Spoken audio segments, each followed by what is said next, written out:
नमस्कार दोस्तों, स्वागत है आपका अपने YouTube channel never give up में।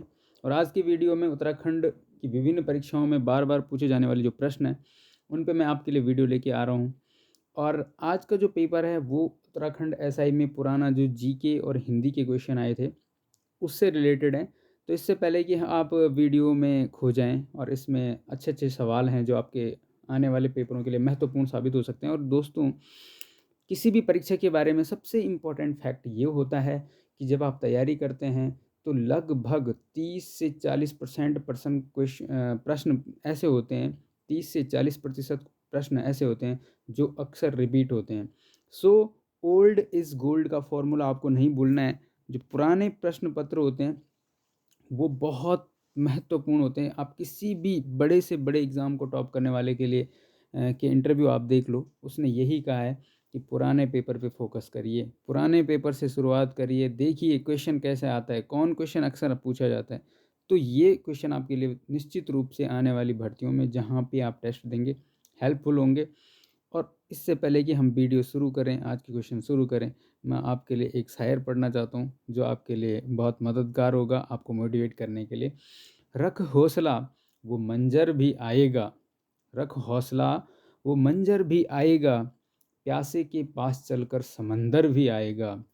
थक हार कर न बैठ, ए मंजिल के मुसाफिर, मंजिल भी मिलेगी और मिलने का मज़ा भी आएगा। तो ये मज़ा दोस्तों तभी आएगा जब आप अपनी डट कर तैयारी करेंगे और जिस दिन आपका रिज़ल्ट आएगा, आपको सफलता मिलेगी, आपका नाम वहाँ लिस्ट में होगा, उस दिन ज़रूर आपको मेरी ये बात याद आएगी कि थक हार कर ना बैठ ए मंजिल के मुसाफिर, मंजिल भी मिलेगी और मज़ा भी आएगा। तो आज की वीडियो शुरू करते हैं और चलते हैं अपने पीडीएफ पे। तो दोस्तों, ये रही आपकी पीडीएफ आपके सामने और प्रश्न शुरू करते हैं। जो पहला क्वेश्चन है वो है, बॉबी फिशर किस खेल से संबंधित थे? तो बॉबी फिशर किस खेल से संबंधित थे? शतरंज से संबंधित थे। ऐसे ही आपके पास आ सकता है कि भाई जो विश्वनाथ आनंद है वो किस खेल से संबंधित हैं। ओजोन दूसरा क्वेश्चन है, ओजोन की परत किस रसायन से मुख्यतः नष्ट हो रही है? तो आपको पता ही है ओजोन की परत धीरे-धीरे नष्ट हो रही है। और आपको ये भी पता होना चाहिए कि जो जब से लॉकडाउन लगा है पूरे विश्व में, तो उस समय से जो ओजोन की हमारी जो परत थी जिसमें लगभग छेद हो रहा था, वो धीरे-धीरे भर गया है, क्योंकि जो पॉल्यूशन था वो कम हो गया है। तो सीएफसी की वजह से जो उसकी परत है वो नष्ट हो रही थी। क्लोरोफ्लोरोकार्बन इसको बोला जाता है। तो ये इंपॉर्टेंट क्वेश्चन अक्सर पूछा जाता है। तो ये मोस्ट इंपॉर्टेंट में कर देना ये वाला क्वेश्चन, ठीक है? कौन सी धातु किसी नगर की वायु को जहाँ बहुत अधिक मात्रा में मोटर कारें हों प्रदूषित करेगी? तो ये सीसा होती है, ठीक? कंप्यूटर में किसी शब्द की लंबाई किससे नापी जाती है? तो आप सबको पता है कि बिट होता है, बिट्स जिसको हम बोलते हैं। बिट्स के बाद बाइट होता है और फिर वो ऐसे केबी, किलोबाइट और उसके बाद मेगाबाइट, एमबी, टीबी, टेराबाइट ऐसा करके बनता है दोस्तों, ठीक है? तो ये भी अक्सर पूछा जाता प्रश्न है। और कंप्यूटर में प्रोग्राम हेतु विकसित की गई सर्वप्रथम भाषा कौन है? तो प्रोग्राम हेतु विकसित की गई सर्वप्रथम भाषा कौन है? फोर्ट्रान। ये पुराना पेपर है दोस्तों और बहुत इंपॉर्टेंट क्वेश्चन होते हैं, अक्सर रिपीट होने वाले क्वेश्चन हैं, इसलिए आपके लिए लेके आ रहा हूँ। और वीडियो को लाइक ज़रूर कर देना। इससे पहले कि हम आगे बढ़ें, आप वीडियो को लाइक करें, चैनल पे नए हैं तो चैनल को सब्सक्राइब करें, नीचे जो रेड बटन है उसको दबाएँ, बगल में घंटी को ज़रूर दबाएँ ताकि आपको नई वीडियो की नोटिफिकेशन मिलती रहे। जब आप वीडियो को लाइक करते हैं, जितना ज़्यादा आप लाइक करेंगे उतना ज़्यादा मुझे ये लगता है कि हाँ, मुझे आपके लिए काम करना चाहिए। टिन और रबड़ के उत्पादन में कौन सा देश चर्चा में है? तो पुराना पेपर है इसलिए चर्चा में आ रहा है, लेकिन टिन टिन और रबड़ उत्पादन में अभी भी मलेशिया है जो है वर्ल्ड में टॉप में है। किस चट्टान में लोहे की सर्वाधिक मात्रा होती है? तो हेमेटाइट। हेमेटाइट में सबसे ज़्यादा मात्रा होती है। नेक्स्ट क्वेश्चन है, वास्को डी गामा भारत की खोज करने में किस तट पर पहुंचा? कालीकट पहुंचा था। और उसके बाद चंद्रमा क्या है? एक उपग्रह है। देखो छोटे छोटे क्वेश्चन है लेकिन परीक्षा में यही क्वेश्चन आपकी मेरिट को ऊपर और डाउन करते हैं। दूसरा आपको ये एक चीज़ और याद रखनी है कि आपको अपने अंदर जो कंपटीशन का एक डर होता है उसको बाहर निकालना है। आपको क्या करना है कि जो ईजी क्वेश्चन है वो आपका गलत नहीं होना चाहिए पेपर में। टफ क्वेश्चन सबके लिए टफ होता है लेकिन ईजी क्वेश्चन डिफरेंस क्रिएट कर देता है। जब आप आसान क्वेश्चन को गलत करते हैं, दूसरा कैंडिडेट उसी क्वेश्चन को सही कर देता है। उसके बाद है, देखो ये पुलिस का ही पेपर है और उत्तराखंड एसआई का पुराना पेपर का जीके है। पुलिस आपकी मित्र नारा किस राज्य की पुलिस का है? तो उत्तराखंड पुलिस का है। अब जो ये नारा है वो है मित्रता, सेवा और सुरक्षा, ये भी आप याद रखना। बल्ब में रोशनी देने वाला फिलामेंट किस तत्व का बना होता है? तो टंगस्टन का बना होता है, ये भी ध्यान रखना। और जो हीटर का तार होता है, देखा होगा आपने, हीटर का तार किससे होता है? नाइक्रोम का बना होता है। ये भी क्वेश्चन अक्सर आता है। धारा 370 भारत के किस राज्य में लागू थी? ये है था, मैंने थी कर दिया है क्योंकि अब ये रही नहीं है, मोदी सरकार ने इसको समाप्त कर दिया है। तो ये जम्मू कश्मीर में लागू थी। और इसको कब हटाया गया है ये भी मैंने आपके लिए यहाँ पे लिख रखा है। ये अब आपके लिए क्वेश्चन हो सकता है कि धारा 370 को कब हटाया गया? तो 5 अगस्त सन 2019। ये आपको इम्पोर्टेंट है, ये आप मोस्ट इम्पोर्टेंट कर देना, ये आपके पास क्वेश्चन आ सकता है। उसके बाद है भारत का पहला आणविक परीक्षण किस राज्य में हुआ था? परमाणु परीक्षण जिसको हम बोलते हैं, वो भारत ने किस राज्य में किया था? तो सबको पता होना चाहिए, राजस्थान में हुआ था।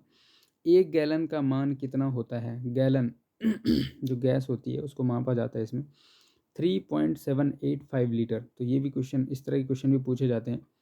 देवधर ट्रॉफी किस खेल से संबंधित है? तो क्रिकेट से संबंधित है देवधर ट्रॉफी, याद रखना आप।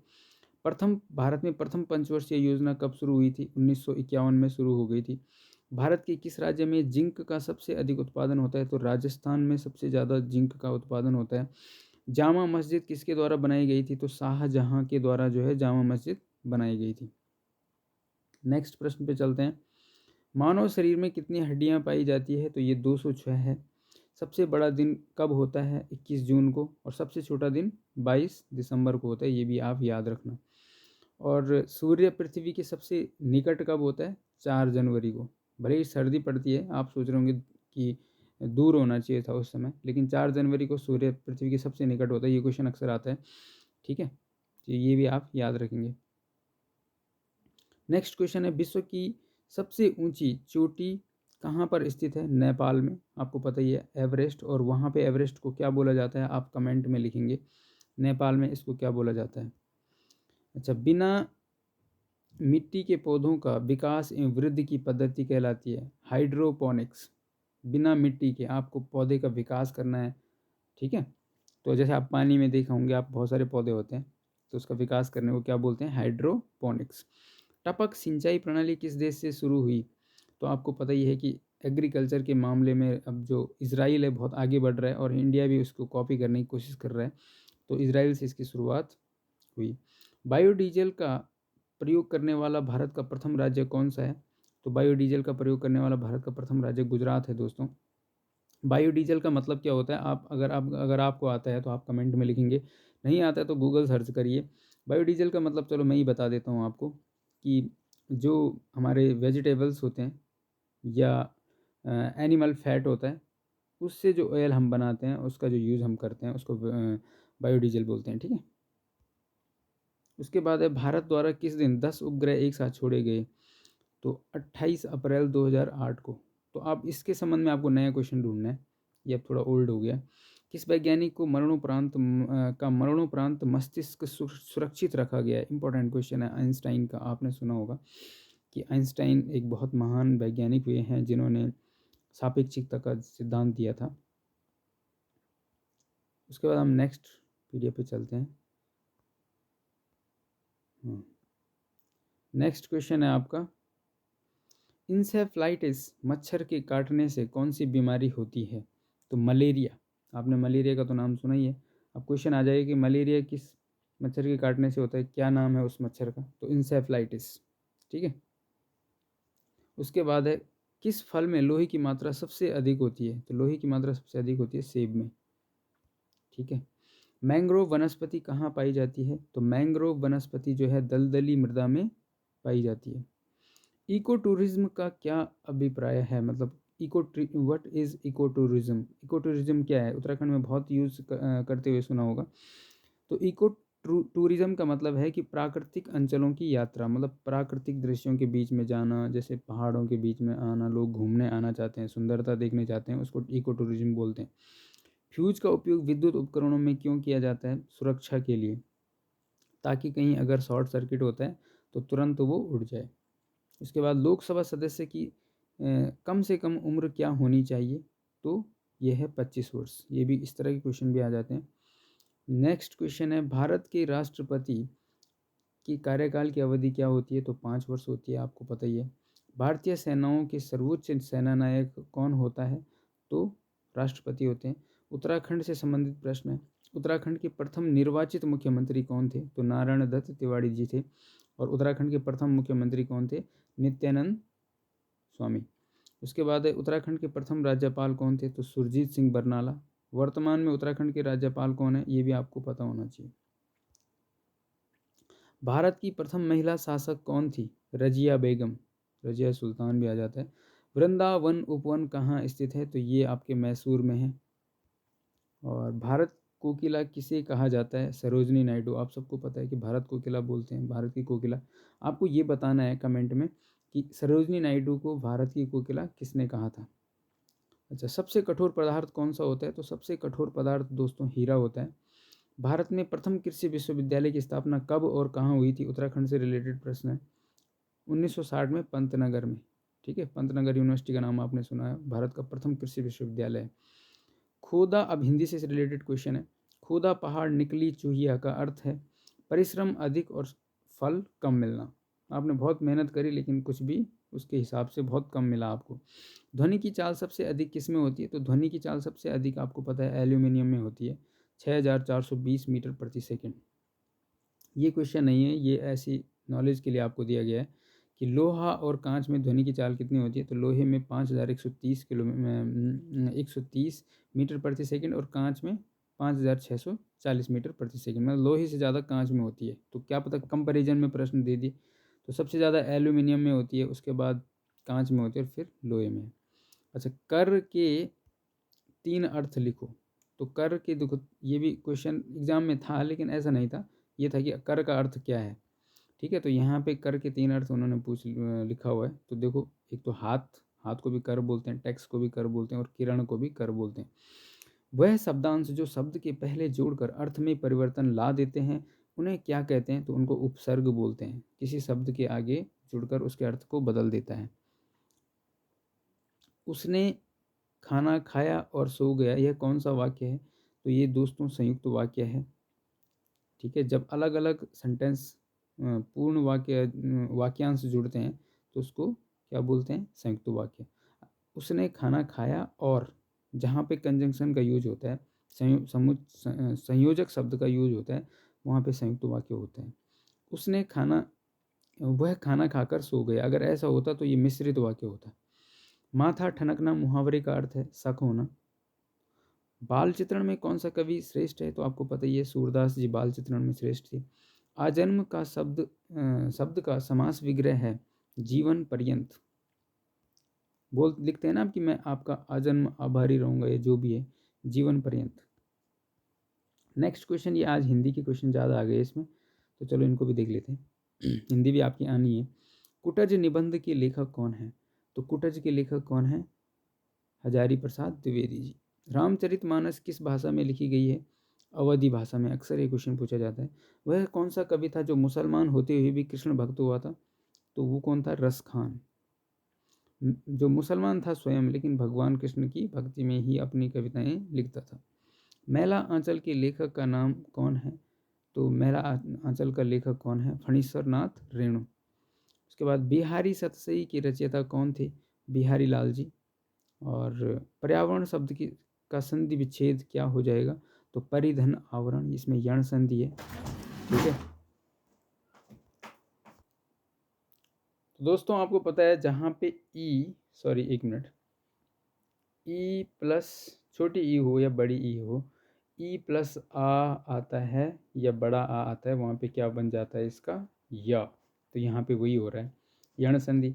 अगर ऊ प्लस आ आता, कोई भिन्न स्वर आता, तो उसका क्या बन जाता है? वो, और वो भी यण संधि होता है। ठीक है, ये आपको ध्यान रखना है।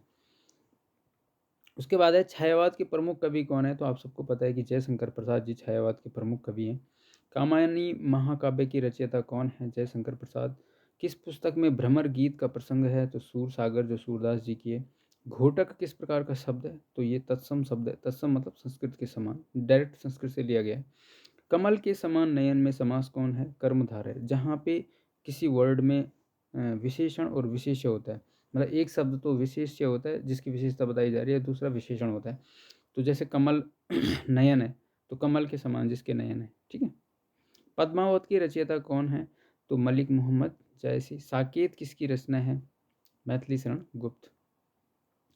अगला प्रश्न है, सूर सागर किस भाषा में लिखी गई है? तो सूर सागर ब्रज भाषा में लिखी गई है सूरदास जी द्वारा। उसके बाद हंसाने वाली गैस का नाम क्या है? तो नाइट्रस ऑक्साइड। परमाणु के नाभिक में होते हैं प्रोटॉन और न्यूट्रॉन। वायु क्या है? तो वायु एक मिश्रण है। रक्त का पीएच मान कितना होता है? मनुष्य का जो रक्त होता है उसका पीएच मान क्या होता है? 7.4। इसका मतलब ये क्या होता है, अगर ये भी प्रश्न आता है कि रक्त क्या होता है, अम्लीय या क्षारीय, तो रक्त जो है क्षारीय होता है, एल्काइन होता है, ठीक है, अम्लीय नहीं होता है। अम्ल वो होता है जो 7.7 से कम होता है। उसके बाद है, पानी के भरे गिलास में एक बर्फ़ का टुकड़ा तैर रहा है। बर्फ़ के पिघल जाने पर पानी के तल का क्या होगा? तो अपरिवर्तित रहेगा। हमें लगता है यार कि पानी, बर्फ़ का टुकड़ा, ये गिलास है, इसमें इतना पानी है, यहाँ पे बहुत बड़ा बर्फ़ का टुकड़ा है, लेकिन ये ऊपर भी तो है, लेकिन बर्फ़ का आयतन ज़्यादा होता है, वो उतना ही रहता है लेवल, ठीक है, जब पिघलता है। नेक्स्ट ये है, क्वेश्चन है कि विद्युत चुंबकीय प्रेरण सिद्धांत के प्रतिपादक कौन थे? तो फैराडे थे। नेक्स्ट क्वेश्चन है, प्रतिरोध का मात्रक क्या होता है? तो ओम होता है।